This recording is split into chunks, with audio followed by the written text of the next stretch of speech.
Greetings everyone. Today, I will try to answer some of your questions. First question, how long does PayPal take to receive money? It usually takes 3 to 5 business days to transfer money from your linked bank account to your PayPal balance.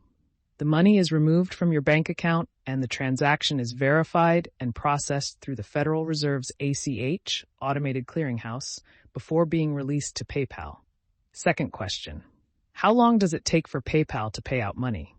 Please allow up to 5 business days for the funds to show in your bank account. The length of time depends on your bank's clearing process.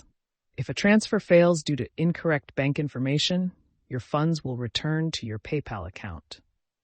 Third question, how long does it take to receive money on PayPal from another country? Receiving international funds through PayPal is usually quick, appearing almost instantly. However, there will be a slight delay if the recipient chooses to withdraw funds to their bank account. PayPal's standard bank transfers usually take 1 to 3 business days. I hope I answered your questions, and I will see you later. Bye.